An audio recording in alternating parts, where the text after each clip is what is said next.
Hi guys, welcome to আমার village kitchen. আজকের আমার ভিলেজ কিচেনে কচুর বড়া বানানো হবে। কচুর বড়া বানানোর জন্য প্রথমে কচু এইভাবে কেটে নিতে হবে। এখানে বেশি খোসা ছাড়াতে হবে। এইভাবে সব কচু কেটে নিতে হবে। এবার একটা কুড়নির সাহায্যে কচু কুড়ে নিতে হবে। সমস্ত কচু কুড়া হয়ে গেলে এইভাবে কচু থেকে জল বের করে দিতে হবে।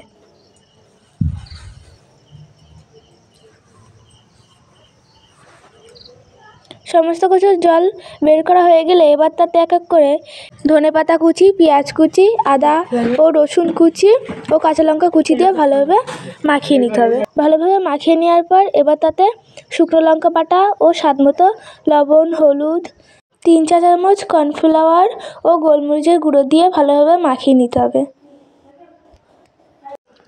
এবার তাতে পরিমাণ মতো বেসন দিয়ে ভালোভাবে মাখিয়ে নিতে হবে। ভালোভাবে মাখানো হয়ে গেলে এবার একটা কড়াইতে তেল দিয়ে তেল গরম করে নিয়ে এক এক করে কচুর বড়াগুলো এইভাবে দিয়ে দিতে হবে। তারপর উল্টে পাল্টে ভালোভাবে ভেজে নিতে হবে।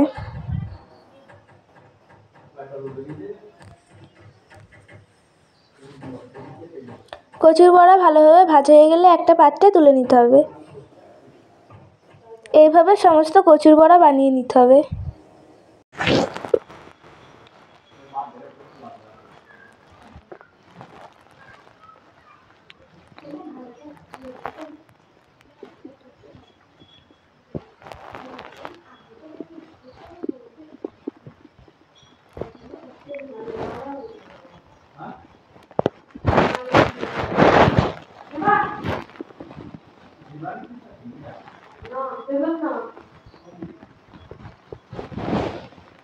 সমস্ত কচুর বড়া বানানো হয়ে গেলে একটা পাত্রে নিয়ে পরিবেশন করতে হবে।